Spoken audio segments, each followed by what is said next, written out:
Hello everyone, welcome to Cipher Civils. तो आज का हमारा लेक्चर है बुद्धिज्म पर। बुद्धिज्म आपको पता है बहुत ही ज़्यादा इम्पोर्टेंट है यूपी पीसीएस के लिए, अदर स्टेट पीसीएस के लिए, यूपीएससी के लिए, सबके लिए बहुत ज़्यादा इम्पोर्टेंट है। और हमें लगता है कि हमारा वन स्टॉप सोल्यूशन क्या हो जिसमें हमें सारी इंफॉर्मेशन मिल जाए बुद्धिज्म के बारे में। तो ये वीडियो आपके लिए वन स्टॉप सोल्यूशन रहेगी। हर बार कमीशन कहीं न कहीं से कुछ न कुछ नए क्वेश्चंस हमेशा ले आता है, तो वो हमेशा ला सकता है। लेकिन फिर भी मैं आपको गारंटी देती हूँ कि आपका 90% सिलेबस का टॉपिक मैंने कंप्लीट किया है और आज तक जितने भी पीवाईक्यूज़ आए हैं, अपने नोट्स में इंक्लूड किया है। तो ये आपके लिए बहुत ही ज़्यादा कॉम्प्रिहेंसिव और बहुत ही ज़्यादा अच्छी वीडियो होगी। अगर आप इस वीडियो को देख लेंगे, आप लोगों से बहुत ज़्यादा आगे रहेंगे। सो चलिए स्टार्ट करते हैं अपना बुद्धिज़्म का चैप्टर। सबसे पहले हमको ये जानना ज़रूरी है कि बुद्धिज़्म का राइज़ क्यों हुआ 6th सेंचुरी बीसी में। कॉज़ ऑफ राइज़ क्या है हमारा? आप खुद सोचिए, आप सोचेंगे कि इस समय लेटर वैदिक एज का टाइम पीरियड खत्म हो रहा था, ठीक है? और बुद्धिज़्म राइज़ कर रहा था। तो क्यों? अब आप खुद सोच सकते हैं लेटर वैदिक पीरियड में ऐसी क्या-क्या चीज़ें थी जिसकी वजह से ऐसा हो सकता है कि लोग बुद्धिज़्म जैसे रिलिजन को चूज़ करने लगे हों। सोचिए। हाँ, मेन कि बहुत ज़्यादा यज्ञ होने लगे थे, लोग सुपरस्टिशंस को मानने लगे थे, बिलीफ को, और ख़ासकर लोग वर्ण सिस्टम से छुटकारा पाना चाहते थे, जिसमें जो वैश्यास और शूद्र थे, वो बहुत ज़्यादा प्रताड़ना झेल रहे थे। तो ये सारे रीज़न्स थे जिसकी वजह से बुद्धिज़्म को एज़ अ रिलिजन लोग चूज़ करने लगे। चलिए अब पॉइंट वाइज़ देख लेते हैं। Complex and expensive rituals and sacrifices. Complex rituals थे, यज्ञ थे कि कुछ ब्राह्मण ही कर सकते हैं, वेद से ब्राह्मण ही पढ़ सकते हैं, ऐसी चीज़ें थी। और एक्सपेंसिव रिचुअल्स एंड सैक्रिफाइस, जैसे हम यज्ञ करते हैं, आप अगर अपने घर में ही यज्ञ करेंगे तो आपको लगेगा ना कि बहुत ज़्यादा खर्चा आ जाता है, तो वही एक्सपेंसिव थे रिचुअल्स और सैक्रिफाइसेस। सुपरस्टिशियस बिलीफ्स में लोग यकीन करने लगे थे, मंत्र, इतने सारे मंत्र थे कि लोग कंफ्यूज हो जाते थे कब क्या पढ़ना है। मतलब लोगों के अंदर बहुत ज़्यादा कंफ्यूजन हो गई और लोग एज अ बर्डन पड़ने लगा लोगों पे। रिजिड कास्ट सिस्टम आपको पता ही है कि बहुत रिजिड था। शूद्राज इन लोगों को अनटचेबल्स मान लिया गया, वैश्यास को भी। ब्राह्मणिज्म बढ़ने लगा, ब्राह्मणवाद का स्टार्टिंग हो गया जो कि बाद में चल के हिंदुइज्म बनता है। सब चीजें कारण है कि जो है बुद्धिज्म का राइज हुआ। और एक देखिए, एक इम्पोर्टेंट है ग्रोथ ऑफ ट्रेड। अब आप कहेंगे ट्रेड कैसे हो सकता है? तो जो वैश्यास थे, जब इन ट्रेड बढ़ा तो जो वैश्यास थे यही लोग थे ट्रेडर्स ग्रुप, तो इन लोगों ने की इकोनॉमिक स्टेटस बढ़ने लगा। अब ये अपना सोशल स्टेटस भी बढ़ाना चाहते थे। आप होता है ना, अगर आप इकोनॉमिकली एम्पावरमेंट हो जाएगी आपकी, तब आप सोसाइटी में भी चाहेंगे कि आपका सोशल एम्पावरमेंट भी हो। तो वही ये भी था कि ये लोग अपना सोशल स्टेटस बढ़ाना चाहते थे। लेकिन सोशल स्टेटस क्यों नहीं बढ़ रहा था? क्योंकि ऑर्थोडॉक्स वर्ण सिस्टम था। वर्ण सिस्टम इनको वैश्य ही मानेगा। तुम अगर करोड़पति भी हो जाओ तो भी तुम रहोगे वैश्य ही, ये मेंटालिटी थी लोगों की। तो इसीलिए इन लोगों ने बुद्धिज्म और जैनिज्म जैसे रिलीजन्स को एम्ब्रेस किया। तो ये कारण थे बुद्धिज्म और जैनिज्म के राइज का। ये कारण दोनों के लिए सेम है। मैंने बुद्धिज्म में बता दिया है, तो मैं जैनिज्म में बहुत शॉर्ट में बता के स्टार्ट कर दूंगी जैनिज्म, ठीक है? चलिए अब स्टार्ट करते हैं हम अपना बुद्धिज्म। तो बुद्धिज्म किसने स्टार्ट किया? गौतम बुद्ध ने। इनका टाइम पीरियड क्या था? 563 बीसी से 487 बीसी में इनका डेथ हो गई थी, ठीक है? तो बर्थ इनका हुआ था लुम्बिनी में, नियर कपिलवस्तु, नेपाल में है। कहीं-कहीं ये भी पूछता है कि कौन-कौन सी ऐसी जगह है जो गौतम बुद्ध के लाइफ से रिलेटेड है, तो ये आपको याद करना है। जो हम लोगों को लगता है सांची ना, सांची नहीं है। सांची में स्तूपा है, लेकिन ये गौतम बुद्ध के लाइफ से रिलेटेड नहीं है। तो ये आप जो है देख लीजिएगा ध्यान से, भी जो-जो प्लेसेस आएँगे उनको ध्यान रखिएगा। तो ये कहाँ से पता चलता है कि इनका बर्थ लुम्बिनी में हुआ था? ये अशोक का मौर्यन डायनेस्टी का एक पिलर इंस्क्रिप्शन है, रुमिनदेई पिलर इंस्क्रिप्शन। इसमें लिखा है कि गौतम बुद्ध का जन्म लुम्बिनी में हुआ था 563 बीसी में, ठीक है? अब एक इम्पोर्टेंट क्वेश्चन आता है कि इनके फादर कौन से क्लैन से बिलोंग करते थे, इनकी मदर कौन से क्लैन से बिलोंग करती थी, तो ये हमको ये भी जानते हुए चलना है। इनके फादर का नाम था सुद्धोधना, जो कि शाक्य क्लैन से बिलोंग करते थे, क्षत्रिय क्लैन ही थे ये सब। और इनकी मदर का नाम था माया देवी और महामाया, जो कि कोलियन क्लैन से बिलोंग करती थी। इनकी मदर इनको जन्म देते ही इनकी डेथ हो गई थी। तो उनको रेज़ किसने किया था? प्रजापति गौतमी इनकी आंट थी। इन्होंने इनको रेज़ किया था। चाइल्डहुड नेम इनका था सिद्धार्थ। सिद्धार्थ गौतम इनका चाइल्डहुड नेम था और इनको शाक्य मुनि भी बोलते हैं क्योंकि ये शाक्य क्लैन से बिलोंग करते हैं। इनकी वाइफ का क्या नाम था? यशोधरा, जो कि शाक्य क्लैन की थी। इनका अलग-अलग नाम है, कई-कई जगह पूछ लेता है, गोपा, बिंबा, भड़कचन्ना। ठीक है? इनका बेटा हुआ जिसका नाम था राहुल। ये देखिए 4 सीन्स दैट इम्पैक्टेड बुद्धा's लाइफ। अब इसके बारे में एक स्टोरी के थ्रू समझिए। जब गौतम बुद्ध पैदा होते हैं तो इनको बहुत बड़े-बड़े संत आते हैं आशीर्वाद देने। तो इनके पिता उस समारोह में संत से पूछते हैं कि मेरा बेटा कितना बड़ा राजा बनेगा, कितने देशों पे राज करेगा। तो फिर उसमें से एक संत बोलते हैं कि आपका बेटा लोगों पे राज करेगा, वो बहुत बड़ा साधु बनेगा, एक नए धर्म का प्रचार-प्रसार करेगा। तो उनके पिता बहुत ज़्यादा घबरा जाते हैं और वो गौतम बुद्ध को बाहर ही नहीं निकलने देते हैं कभी घर से। जब उनकी शादी हो जाती है और उनका बेटा हो जाता है राहुल, तब वो निकलते हैं देश के बारे में भ्रमण करने। तब ये 4 सीन्स हैं जो उनकी लाइफ को बहुत इम्पैक्ट करती हैं। एक बूढ़े आदमी का कि एक बूढ़ा आदमी है, वो लाचार हो चुका है फिज़िकली और एक सिक पर्सन, एक बीमार आदमी है, उसके घर वाले वो परेशान हैं और एक मरा हुआ आदमी जो दुनिया को छोड़ के चला गया है, मर गया है और एक साधु को देखते हैं, ब्लेस्ड मतलब वो अपने योगी पोस्चर में योग कर रहे हैं, उनके माथे पे कोई शिकन नहीं है, वो दुखी नहीं है। तो वो इनसे बहुत प्रभावित हो जाते हैं। और फिर वो एट द एज ऑफ 29 अपना घर छोड़ देते हैं, जिसको बोलते हैं ग्रेट डिपार्चर, महाविनीश कर्मन। ये है ग्रेट डिपार्चर और वो अपने घोड़े कंथक के साथ और चैरियटियर चन के साथ चले जाते हैं।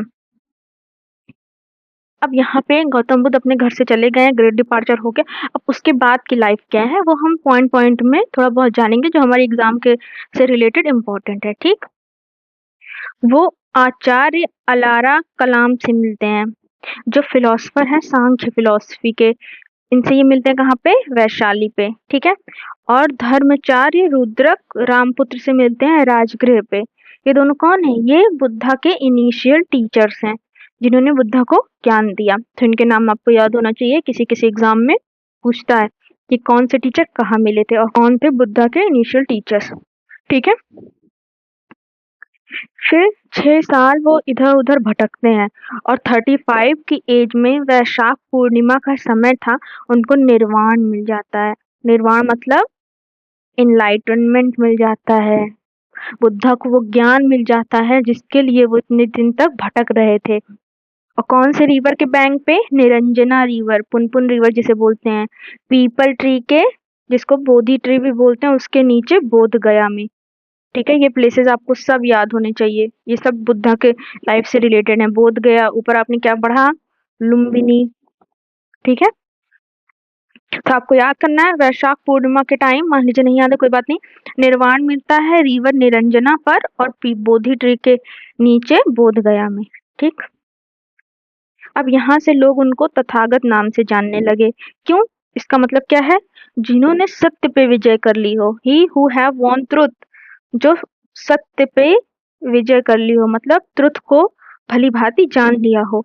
और यहीं से वो फेमस हो जाते हैं बुद्धा के नाम से। ठीक, बुद्धा का मतलब यही होता है ना, इनलाइटेंड वन। तब उनको इनलाइटनमेंट मिल गई है, तो इसी वजह से। अब देखिए, फ्रॉम उरुवेला बोध गया में है जो, वो पहले पहुंचते हैं ऋषिपटन जो कि सारनाथ वाराणसी में है। ठीक, यहाँ पे वो अपना पहला सरमन देखते हैं, पहला उपदेश देते हैं 5 ब्राह्मण एसेटिक्स को, 5 ब्राह्मण साधुओं को। और इनके फर्स्ट सरमन को क्या बोलते हैं हम? धर्मचक्र परिवर्तन। ठीक है, सारनाथ में पहला सरमन धर्मचक्र परिवर्तन, याद रखना है। 5 ब्राह्मण संत को देते हैं। फिर इसके बाद ये 2 शूद्र, अब देखिए शूद्र वगैरह लोग एक्सेप्ट कर रहे थे ना, ये 2 शूद्र को ये अपना फॉलोअर बनाते हैं। ये नाम इनके पूछ सकते हैं, तपस्सु भलिक। ठीक, इनका नाम याद कर लीजिएगा। फिर बिम्बिसार कौन था? बताइए बिम्बिसार कौन है? हरियाणक डायनेस्टी के फाउंडर है। ठीक, इन्होंने इनके लिए महाविहार बनाया, महाविहार जहाँ पे मॉन्क्स स्टे करते थे। इसको इन्होंने बोला वेलुवन। ये कहाँ पे? राजगृह में बनाया, बुद्धा के रेसिडेंस के लिए। ठीक, ये भी याद कर लीजिएगा कि वेलुवन जो बोलते हैं राजगृह में, वो किसने बनवाया? तो बिंबिसार ने बनवाया। लिच्चावीज ऑफ वैशाली डोनेटेड अ विहार कुटग्रशाला इन महावन। अब ये जो लिचावीज थे, इन्होंने भी एक विहार ऑफर किया है कुटग्रशाला, जिसका नाम है। ठीक है, इनका भी नाम याद कर लीजिएगा। अब देखिए, ये सब बहुत ज्यादा फैक्ट है, तो इसको एक बार देख लीजिएगा। क्वेश्चंस आए हुए हैं, नोट्स वगैरह में थे, तो मैंने ऐड कर लिया, कभी आगे आए तो आपसे मिस ना हो। ठीक, अब देखिए, पहले जो बुद्धा थे वो वुमेन्स को अलाउ नहीं कर रहे थे संघ में। उनका मानना था वुमेन फॉलो नहीं कर पाएंगे सही से, और डिस्ट्रैक्शन भी होगी लोगों के लिए। बट उनके डिसिपल्स थे जो उनके फेवरेट थे, आनंद, उनके एडवाइस पे इन्होंने वुमेन्स को अलाउ कर दिया संघ में, वैशाली पे। ठीक, पूछेगा वुमेन्स को पहली बार कहाँ अलाउ अलाउ किया गया? तो वैशाली पे। किसके एडवाइस पे? आनंद के एडवाइस पे। और पहली नन कौन बनी थी? इनकी आंट ही बनी थी, प्रजापति गौतमी। ठीक है, फिर जब 20 साल हो गए उनके एनलाइटमेंट में, तो वो पहुंचे श्रावस्ती, और यहाँ पे उन्होंने एक रॉबर को, अंगुलीमाल जिसका नाम था, इसको अपना फॉलोअर डिसिपल बनाया। अपने लास्ट फेज ऑफ लाइफ में देखिए क्या हुआ था, वो अपने डिसिपल चुंदास प्लेस पे उसके घर गए थे। उनका घर कहाँ पे है? रिवर हिरण्यवती के बैंक पे है। ठीक, उन्होंने कहा सुक्रम माधव फूड। ठीक, ये उन्होंने खाया बुद्धा ने लास्ट, और उनको डायरिया हो गया, और यही खा के कहते हैं उनकी डेथ हो गई थी कुछ टाइम बाद। ठीक है, तो आपको याद करना है कौन सा फूड खाया, किसके प्लेस पे खाया। और उन्होंने लास्ट सरमन अपना किसको दिया? परिवर्जक सुभद्दा ऑफ कुशीनगर। पूछता है कहाँ पे उन्होंने अपना लास्ट सरमन दिया, लास्ट उपदेश अपना दिया है? कुशीनगर में। और किसको? सुभद्दा को। ये नाम याद रखिएगा। सरमन का लैंग्वेज क्या था? पाली। ठीक है, फिर उसके बाद उनकी डेथ हो जाती है 483 बीसी में, जब वो 80 साल के हो जाते हैं, और इसको बोलते हैं महापरिनिर्वाण। इसको महापरिनिर्वाण बोलते हैं। ठीक है, निर्वाण क्या था? एनलाइटनमेंट मिल गई थी जब। ठीक, और कहाँ पे इनकी डेथ हुई थी? कुशीनगर में, जो कि किस किंगडम के अंदर आता है? मल्ला। ये आपको याद करना है, क्योंकि PYQ आया हुआ है कि कुशीनगर कौन से किंगडम के अंदर आता है? मल्ला। ठीक, अब जो बुद्धा के रिमेन्स थे, आपको पता होगा रिमेन्स के ऊपर ही स्टूपास बनते हैं। ठीक, तो बुद्धा के रिमेन्स 8 जगह भेजे गए। कहाँ कहाँ? Magadh, Vaishali, Kapilavastu, Allakappa, Ramagrama, Pava, Kushinagar, Bethadvipa. Stupas were built. ठीक, इस इतनी जगह पे स्टूपा। अब आप यहाँ पे देखेंगे सांची नहीं है, सांची में नहीं भेजे गए थे, तो ये आपको याद होना चाहिए, सांची नहीं है, एक्सेप्शन याद रखिए। फिर जो देवदत्त थे, ये एक इंफॉर्मेशन है, ये नोट्स टाइप में। जो देवदत्त थे बुद्धा के कजन थे। ठीक, ये बहुत अच्छे मॉन्क थे, बहुत अच्छे फॉलोअर थे, लेकिन लेटर ये ट्राई करने लगे कि ये खुद संघ के लीडर बन जाए और बुद्धा को हटा दें, लेकिन ये सक्सीड नहीं हो पाए थे। ठीक, symbols of Buddhism related to the life of Buddha. Buddha के लाइफ से सिंबल्स कौन कौन से रिलेटेड है? अब देखिए, अब की बार यूपीएससी ने कुछ अलग ही पूछ लिया था, एम्प्टी सीट किससे रिलेटेड है? बुद्धा की लाइफ के कौन से सिंबल से? लेकिन ऑप्शंस ऐसे थे कि आपको अगर ये सब पता है तो आपका ये वाला आराम से आ जाता।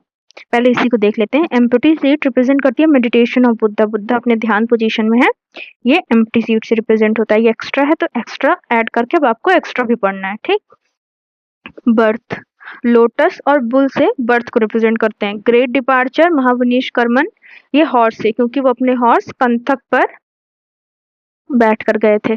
ठीक है, इससे आप याद कर लीजिएगा। इनलाइटनमेंट, उनको निर्वाण कहाँ मिला था? बोधि ट्री के नीचे, तो ये पीपल, बोधि ट्री इसका सिंबल है। फर्स्ट सरमन, धर्म चक्र परिवर्तन चक्र व्हील से रिप्रेजेंट करते हैं। ठीक, डेथ महापरिनिर्वाण स्टूपा से, क्योंकि यहाँ पे इनके रिमेन्स रखे जाते हैं।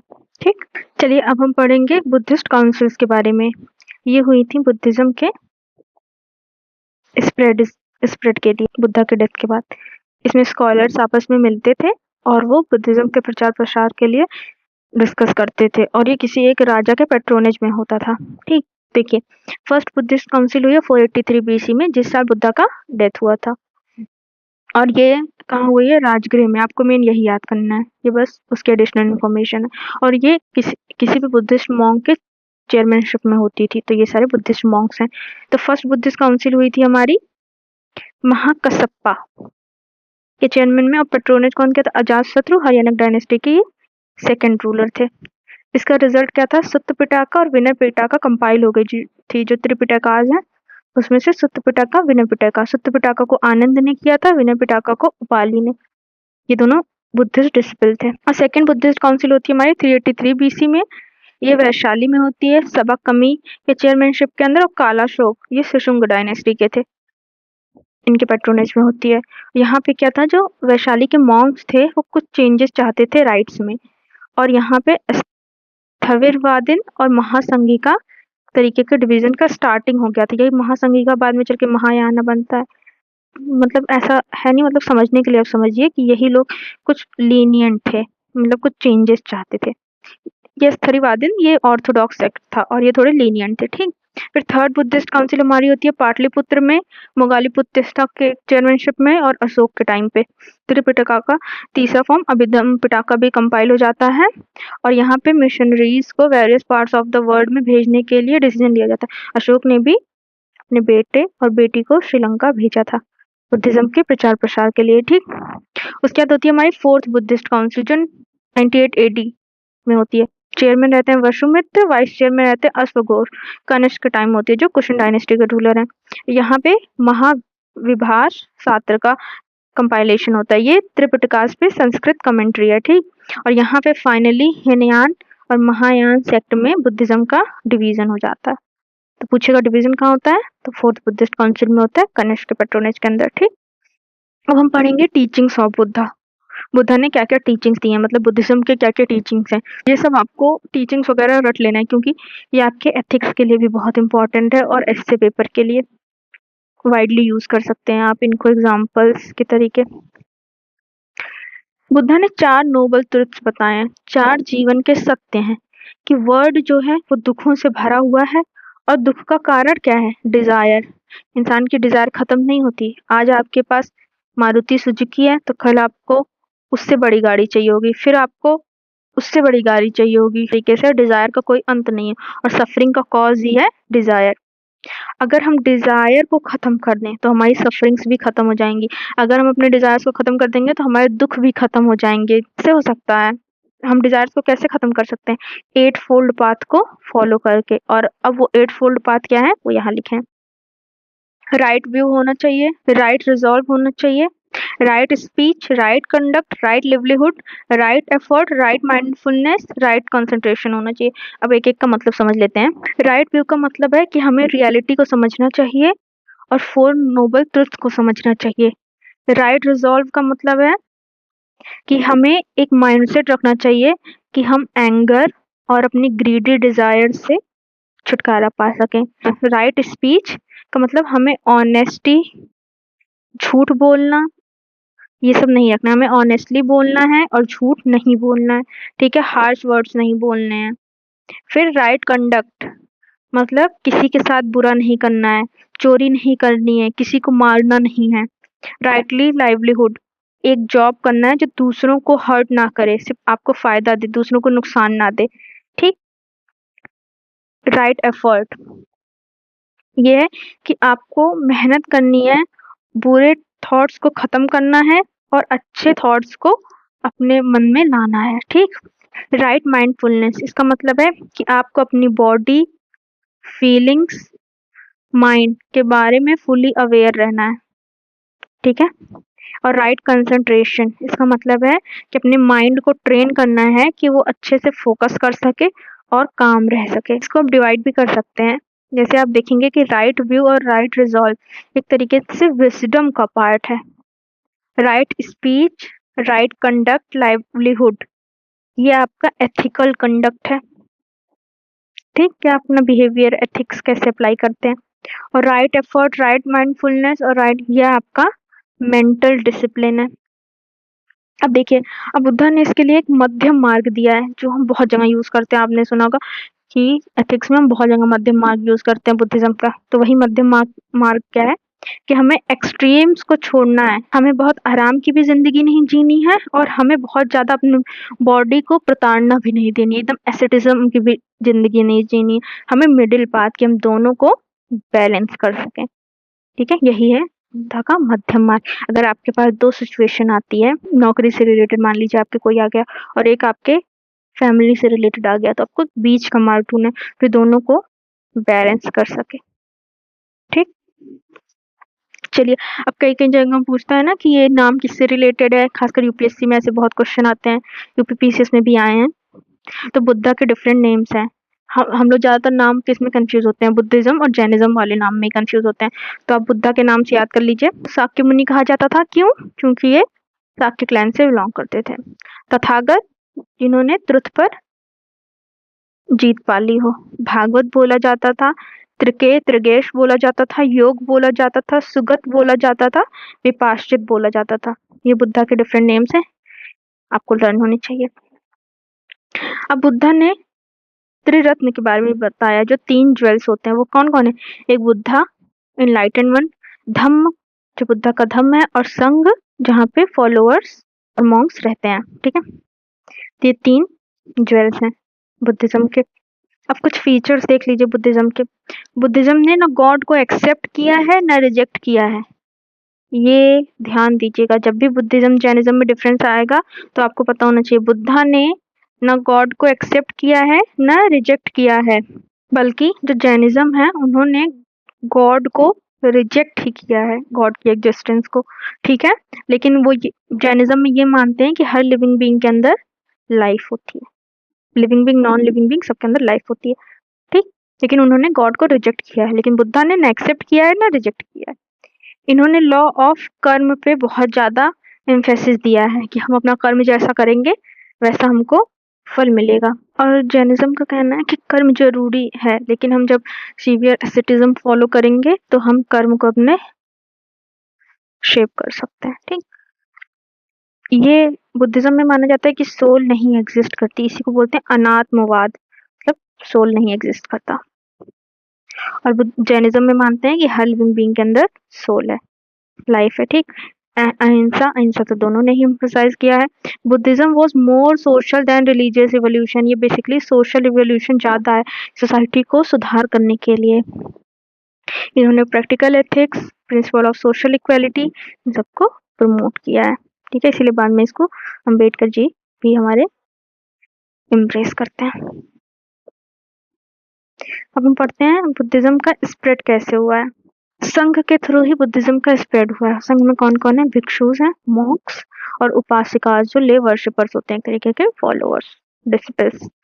संघ में ऑर्गेनाइज हैं for purpose of spreading his teaching, Buddha की टीचिंग को स्प्रेड करने के लिए। मेंबरशिप सबके लिए खुली है। पहले आपको पता है ना, बुद्धा ने पहले वुमेन्स को अलाउ नहीं किया था, लेकिन बाद में अपने डिसिपल आनंद के कहने पे अलाउ कर दिया था। और पहली नन कौन थी? उनकी आंटी प्रजापति गौतम।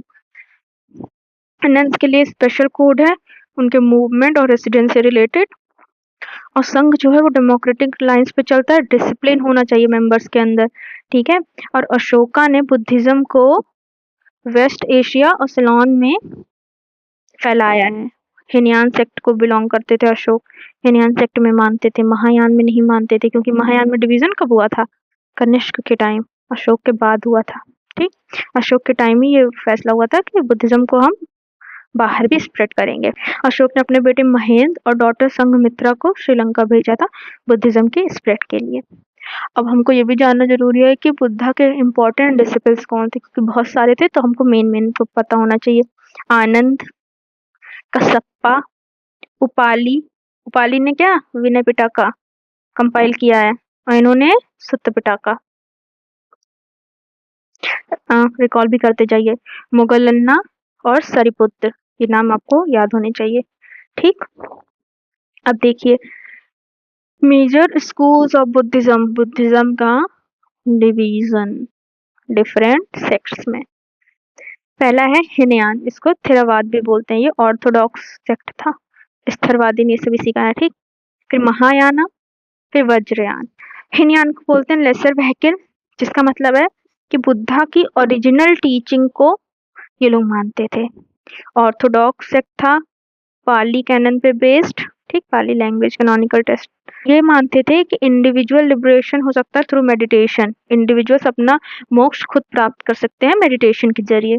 और ये लोग आइडियलाइज करते थे अरहत को। अरहत वो होते हैं जिन्होंने निर्वाण पा लिया है, सफरिंग्स को, डिजायर्स को खत्म कर दिया, तुरंत को जान लिया है। ये श्रीलंका, साउथ ईस्ट एशिया तक हिनयान सेक्ट फैला हुआ था, सदर्न साइड। इसका 2 सब सेक्ट्स हैं। ये बहुत ज्यादा यूपीएससी में भी पूछता है और भी स्टेट पीसीएस में पूछता है कि कौन से ये सब सेक्ट्स कौन से सेक्ट के अंदर आते हैं। तो वैभाषिका स्वतंत्र का ये आपका आता है हिनयान के अंदर, ठीक। स्थरीवादन भी इसी सेक्ट से बिलोंग करता है, मतलब उसी को बोलते हैं। उसके बाद आ गया आपका महायान, जिसको ग्रेटर व्हीकल बोलते हैं। ये लोग मानते थे हेवनलीनेस ऑफ बुद्धा में, मतलब एक तरीके से बुद्धा को भगवान बना दिया इन लोगों ने, आइडल वर्शिप करने लगे। ये लोग, पाली लैंग्वेज था इनका, इन लोगों ने संस्कृत लैंग्वेज को फेवर किया, ठीक। और इनका मानना था कि सैल्वेशन, मोक्ष मिल सकता है बोधिसत्व और बुद्धा के हेल्प से।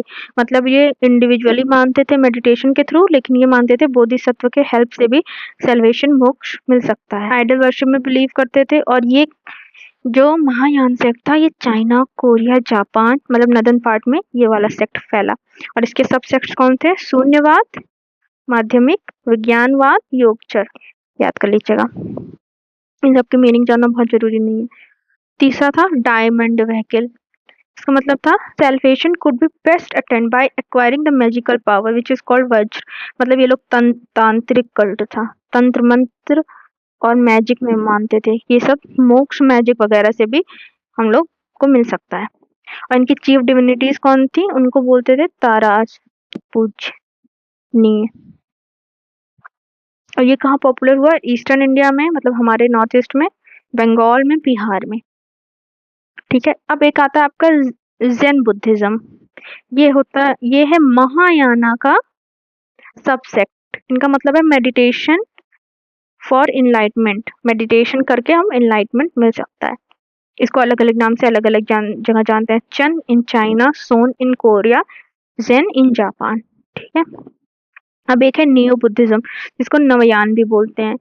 ये भीमराव अम्बेडकर से इंस्पायर्ड है। ये रिफॉर्मिस्ट बुद्धिज्म है जो सोशल जस्टिस और कास्ट इक्वालिटी पे बिलीव करता है। इसका मतलब है कि बुद्धिज्म बहुत ज्यादा रिलीजन नहीं, बुद्धिज्म का मेन गोल है सोशल इनइक्वालिटी को खत्म करना, कास्ट इनइक्वालिटी को, ठीक है। अब हम ये जान लेते हैं, जैसे आपने पढ़ा ना, महायाना बुद्धिज्म में सैल्वेशन हम बोधिसत्वास के हेल्प से पा सकते हैं। तो अब जान लेते हैं बोधिसत्वास होते कौन है। महायाना बुद्धिज्म का फीचर है, ये वो लोग होते हैं जो इनलाइटमेंट अपने लिए नहीं बल्कि दूसरों के लिए भी पाते हैं, जिससे सबका वेलफेयर हो सके, ठीक। इनको बोलते हैं Buddha to be enlightened being. ये लोग बेसिकली अपना इनलाइटमेंट डिले कर देते हैं, मतलब खुद इनलाइटमेंट नहीं लेते हैं, पहले और लोगों को लेवाते हैं, इसलिए इनको बोले बुद्धा टू बी और इनलाइटेंड बीइंग, ठीक। अब इनसे रिलेटेड कुछ टर्म्स हैं। पारामितास, जिसको बोलते हैं परफेक्शन। ये स्टेजेस हैं जो एक बोधिसत्वास के पाथ में आती हैं। ये वो क्वालिटीज हैं जो हर बोधिसत्व पाना चाहता है अपने कर्म को प्योरीफाई करने के लिए और बुद्धि चित्त डेवलप करने के लिए। मतलब बोधिसत्व बनने के लिए ये परफेक्शंस लोगों को अपने अंदर चाहिए, ये क्वालिटी, जिससे उनका कर्म प्योरीफाई हो सके और उनको बोधि चित्त मिल सके, बुद्धिज्म पर ज्ञान मिल सके। और एक टर्म है दीपांकर। ये वो बोधिसत्वास होते हैं जिन्होंने बुद्धा को हेल्प किया उनके इनलाइटमेंट में, इसको उनको बोलते थे दीपांकर, ठीक। अब देखिए कुछ बोधिसत्वास के बारे में जान लीजिए। वज्रपाणी, इनका मतलब है प्रोटेक्टर ऑफ बुद्धास टीचिंग। ये बुद्धा की टीचिंग को प्रोटेक्ट करते हैं। मैत्रेय, ये हमारे फ्यूचर बुद्धा हैं। अब है अवलोकितेश्वर, इनको हम पद्म पानी भी बोलते हैं। ये काइंड हार्टेड है, ठीक है। इनकी इमेजेस मिली है हमारी अजंता केव में, और इन्हीं को 4 आर्म्स और 11 हेड के साथ इनका एक आइडल है जो कन्हेरी केव्स में भी मिला है, ठीक। अब है मंजूश्री, इन्होंने एक बुक ली है जिसमें 10 पारामिता स्पिरिचुअल परफेक्शन के बारे में बताया गया है। ये विजडम का सिंबल है। उसके बाद है क्षितिग्रह, एक चिल्ड्रन और मरे हुए सोल्स के गार्जियन है। इसके बाद है अमिताभ अमितयुष, ये बुद्धा ऑफ हेवन है। समंत भद्र, ये मेडिटेशन और प्रैक्टिस को रिप्रेजेंट करते हैं, ठीक है। तो ये आपको सारे बोधिसत्वास के बारे में जान लेना है कि कौन किससे रिलेटेड है, कि इसका क्या मीनिंग है। ये मैंने वो जो बताया ना, 11 हेडेड 4 आर्म्स कन्हेरी केव में अवलोकितेश्वर का इमेज है। अब देख लीजिए कुछ टर्म्स रिलेटेड। महासंघिका, बताइए कब डिवीजन हुआ था महासंघिका में? सेकेंड बुद्धिस्ट काउंसिल में स्थरीवाद और महासंघिका में डिवीजन हो गया था। ये वो लोग थे जिन्होंने चेंज को एक्सेप्ट किया, प्रीकर्सर थे महायान के। अब महासंघिका का कुछ ऑफ शूट है, अगर पूछ लिया कि ये किससे रिलेटेड है तो आपको पता होना चाहिए। लोकत्रवादीन, एकव्यवहारिका, कौकुटिका, ठीक, ये ऑफ शूट है महासंघिका के। फिर आता है श्रवष्टिवाद, इसका मतलब होता है डॉक्ट्रिन दैट ऑल एग्जिस्ट, ऐसी डॉक्ट्रिन जो सब जगह है, इम्परमानेंस में बेस्ड है, अनित्य, word is unstable and transient, अनित्य, इम्परमानेंस पे, बहुत कॉम्प्लिकेटेड वर्ड्स हैं। Jataka, stories of previous birth of Buddhas. उसके बाद परिवर्जक, ये मेल रेनेंसिएंट एंड वॉन्डरर थे जो इधर उधर घूमते थे प्रचार प्रसार के लिए, इनको परिवर्जक बोलते थे। श्रमण, ये एस्थेटिक होते हैं जो घूमते रहते हैं, मॉन्क ना, मतलब ये किसी भी रिलीजन के हो सकते हैं, जैनिज्म, बुद्धिज्म एक्सेट्रा। फिर आर्य मंजूश्री मूलक कल्प, ये बुद्धिस्ट तांत्रिक टेक्स्ट है जो महायान और वज्रयान सेक्ट से बिलोंग करती है, तो ये पीवाईक्यू है इसलिए एडेड है। सब आपको याद करना है, इसमें बुद्धिज्म में बहुत कुछ है रटने वाला, तो आपको रटना ही है। कोई अगर कहा है कि अरे आप सब समझ लीजिए, आप सब समझ सकते हैं, एक तरीके का डिफरेंस समझ सकते हैं, लेकिन आपको फिर एट लास्ट रटना ही है। लेकिन ये है कि आपको सारी इन्फॉर्मेशन एक जगह नहीं मिलती, एक जगह इंक्लूडेड नहीं है, सेग्रीगेटेड नहीं है, तो वो सब मैंने किया और ये नोट्स मेरा कोई भी पढ़ लेगा उसको समझ में आ जाएगा अगर उसने एक बार लेक्चर देख लिया तो। चलिए अब कुछ बुद्धिस्ट आर्किटेक्चर रिलेटेड है, जैसे स्तूपा जिसमें बुद्धा के रेलिक्स हैं और बुद्धिस्ट मॉन्क्स के प्रिजर्व किए जाते हैं, ठीक। चैत्य प्रेयर हॉल, यहाँ मॉन्क्स प्रेयर करते थे, विहार यहाँ पे रुकते थे। और जो बुद्धिस्ट मॉन्क्स एंड नंग थे ना, ये हम हर टाइम प्रचार प्रसार करते थे, लेकिन 4 महीने आते हैं रेनी सीजन के, जिसको बोला जाता है वर्ष, वर्षा, और जैनिज्म में बोला जाता है चतुर्मास, ठीक। तो इस समय ये घूमते नहीं थे, ये लोग विहार में रुक जाते थे एक ही जगह पे, ठीक। उसके बाद क्या होता था, एक पवरान होता था, एक वेलकमिंग सेरेमनी होती है। अब जैसे रेनी सीजन के बाद अब ये वापस से जाएंगे वॉन्डर करने, प्रचार प्रसार करने, तो ये सेरेमनी होती थी। इस समय ये लोग कन्फेस करते थे कि इनसे कुछ गलतियां हुई हैं और फ्यूचर में इनका क्या प्लान रहेगा उसके बारे में, ठीक। तो ये याद रखिएगा। अब देखिए बुद्धिस्ट लिटरेचर्स होते हैं कुछ, एक होते हैं कैनोनिकल टेक्स्ट, उसमें पढ़ा ना आपने पाली कैनन हिनयान में, कैनोनिकल टेक्स्ट और non canonical text. Canonical text जो होते हैं वो बुद्धा से डायरेक्टली लिंक्ड है, और non canonical text directly linked नहीं है, लेकिन ये कमेंट्रीज हैं, ऑब्जर्वेशंस है कैनोनिकल टेक्स्ट पे, हिस्टोरिकल इन्फॉर्मेशन है और डिफरेंट लैंग्वेज में अदर राइटिंग्स हैं, ठीक। कैनोनिकल टेक्स्ट कौन कौन से हैं, जो मतलब एक तरीके से रियल टेक्स्ट हैं। पिटकास, ये है विनय पिटका, बताइए किसने कंपाइल किया था विनय पिटका को? उपाली ने, पता होना चाहिए। सुत्त पिटका को आनंद ने। इसमें है गवर्निंग रूल्स ऑफ संघ एंड मॉन्क्स विनय पिटका में। सुत्त पिटका में बुद्धा के सरमन्स और टीचिंग्स का कलेक्शन है, और अभिधम पिटका में स्क्रिप्चर्स हैं थेरवाद बुद्धिज्म के, ठीक, कलेक्शन ऑफ स्क्रिप्चर्स है, इसमें है मेन टीचिंग्स वगैरह। अब इसके भी सुत्त पिटका के भी कई पार्ट्स हैं, दिग्घ निकाया, मध्यम निकाया, संयुक्त निकाया, कुड्डक, क्षुद्रक निकाय, अंगुत्तरा निकाय। अंगुत्तरा निकाय के बारे में ही महाजनपदास के बारे में मेंशन है 16, ठीक। तो ये आपको निकाय निकाय से पता होना चाहिए, इनके बस नाम याद करना जरूरी है, किसमें क्या है बहुत इंपॉर्टेंट नहीं है, बस अंगुत्तरा निकाय में 16 महाजनपदास के बारे में है।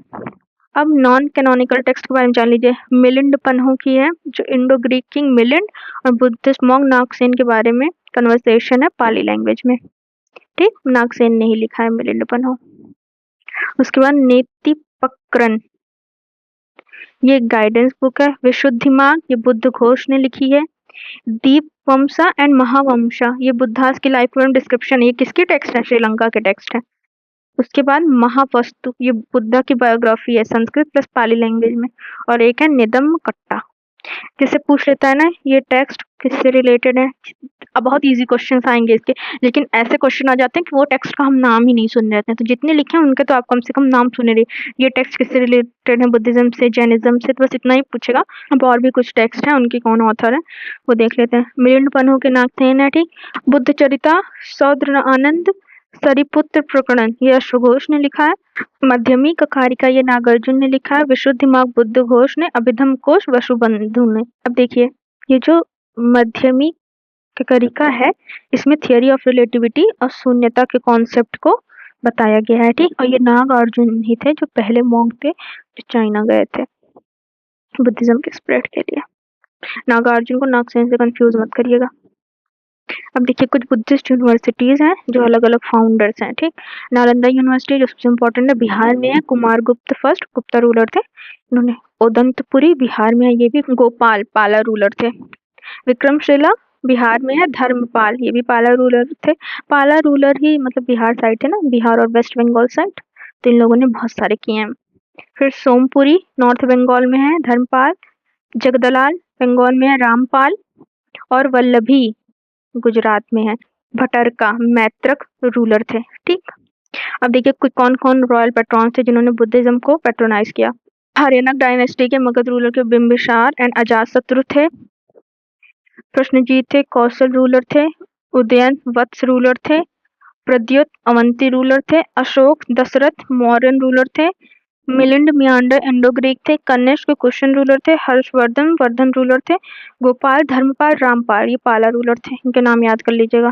पेट्रॉन्स मेन कौन थे, कहीं ना कहीं किसी न किसी चीज को इन लोगों ने रिलेटेड ही है, तो इनडायरेक्टली भी याद हो जाएंगे, लेकिन एक बार आप यहाँ पे पूरा देख लीजिए क्योंकि प्रश्नजीत उदयन प्रद्योत दशरथ इन लोगों का नाम नहीं सुनने को मिलेगा। चलिए अब देखिए कुछ मुद्राज हैं बुद्धा के, यूपीपीसीएस ने कई बार क्वेश्चन पूछा है और यूपीएससी ने भी, तो इनके बारे में जान लेते हैं। देखिए धर्म चक्र मुद्रा है, ये ऐसे हैंड्स हैं इसमें, ये मुद्रा है, ठीक। ये है टीचिंग व्हील के ऊपर। धर्म चक्र से आपको यही जानना बुद्धा की टीचिंग को रिप्रेजेंट करता है। और है भूमि स्पर्श मुद्रा, इसको इसके इस मुद्रा के बारे में बहुत सारे क्वेश्चन आए। ये है अर्थ को बुद्धा टच कर रहे हैं, ये देखिए। और ये रिप्रेजेंट करता है बुद्धा के एनलाइटमेंट को, मतलब बुद्धा इसमें अर्थ को कहते हैं कि मेरी प्योरिटी को विटनेस करो, ठीक। और ये मरा एक डेमोन था उसके डिफीट के को भी रिप्रेजेंट करता है। उसके बाद है ध्यान मुद्रा, ये मेडिटेशन को बताता है ना, इनर पीस के लिए। उसके बाद है अभय मुद्रा, अभय मतलब अभय आप जानते हैं ना, फियरलेस, तो फियरलेस है, प्रोटेक्शन एंड ओवरकमिंग फियर को दिखाता है। उसके बाद है वरद मुद्रा, ये जेनरोसिटी को दिखाता है, मतलब आप प्यार दीजिए, गिविंग नेचर होना चाहिए। वितरका मुद्रा, ये व्हील ऑफ लॉ को दिखाता है, ये टीचिंग व्हील है और ये व्हील ऑफ लॉ है। Represent reason discussion and transmission of Buddhist teachings, ये टीचिंग से रिलेटेड है लेकिन डिस्कशन रीजन, ठीक। व्हील ऑफ लॉ है। अभी देखिए जो भूमेश वर्सेस के बारे में बहुत बार क्वेश्चन आया, तो मैंने लिख दिया है कि बुद्धा की इमेज है इसकी सारनाथ में और ये गुप्ता पीरियड से बिलोंग करती है, ठीक। अब हम ये जान लेते हैं कि बुद्धिज्म अच्छे से स्प्रेड हो रहा था, सब कुछ हो रहा था, लेकिन बुद्धिज्म का डिक्लाइन क्यों होने लगा। तो रिफॉर्म्ड बुद्धिज्म का राइज होने लगा। जैसे कि आप जानते हैं ना, पुष्यमित्र शुंगा ऑर्थोडॉक्स ब्राह्मण था, ब्राह्मणिज्म को वो करता था, हिंदुइज्म को भी प्रमोट करता था, तो इसने बहुत सारे बुद्धिस्ट स्तूपास तुड़वाए हैं, ठीक है। और गॉड रूलर थे शशांक गौड़, इन्होंने ही बोधि ट्री को उखाड़ दिया था, तो यही राइज ऑफ रिफॉर्म बुद्धिज्म होने लगा था इसकी वजह से। और लॉस ऑफ रॉयल पेट्रोनेज, जो पालास थे वो लास्ट पेट्रोनेज थे, उसके बाद कोई पेट्रोनाइज नहीं किया बुद्धिज्म को, इस वजह से भी डिक्लाइन हो गया। और संघ में भी करप्शन बढ़ गया, डिक्लाइन, लोग लालची होने लगे और तांत्रिक सेक्ट का बहुत ज्यादा राइज होने लगा। आप ये समझिए तांत्रिक टेक्स्ट आपका मुगल पीरियड तक चला है, बुद्धिज्म का यही सेक्ट, तो ये भी एक रीजन है बुद्धिज्म। और हुन्स और तुर्क्स का अटैक होने लगा बहुत ज्यादा, पाली लैंग्वेज में डिक्रीज होने लगा, संस्कृत लैंग्वेज लोग अडॉप्ट करने लगे क्योंकि हिंदुइज्म फिर से राइज करने लगा, ठीक है। चलिए अब कुछ मिसलेनियस इन्फॉर्मेशन जान लेते हैं। सर एडविन अर्नोल्ड, इनकी बुक है the light of the Asia, जो बुक बेस्ड है ललित विस्तार को टेक्स्ट है उस पे, इसमें इन्होंने बुद्धा को लाइट ऑफ एशिया कहा है। जो फर्स्ट ह्यूमन स्टैचू वर्शिप किया गया है इंडिया में वो बुद्धा का ही है। देखिए बहुत जगह बोल रहे हैं ना कि आइडल वर्शिप के फाउंडेशन कौन रखा है, तो बुद्धिज्म आंसर दे रहा है, लेकिन आपको पता है आइडल वर्शिप तो हमारी आईवीसी में भी थी, एविडेंसेस मिले हैं, लेकिन अब कुछ जगह आइडल वर्शिप का फाउंडेशन इसको भी मान रहे हैं, तो देख लीजिएगा। The Gandharan Buddha image was inspired by Hellenistic realism, Hellenistic कौन था, इंडो ग्रीक वाला, पर्शियन साइथियन पार्थियन मॉडल्स पे बेस्ड था। ये लाइफ ऑफ बुद्धा पे बेस्ड है, इसमें बुद्धा ने कौन कौन सा पोस्चर बुद्धा का शो हुआ, ये यूपीएससी का क्वेश्चन था। धर्म चक्र पोस्चर है, अभय पोस्चर है, मेडिटेशन पोस्चर है, वरद पोस्चर है, ठीक है।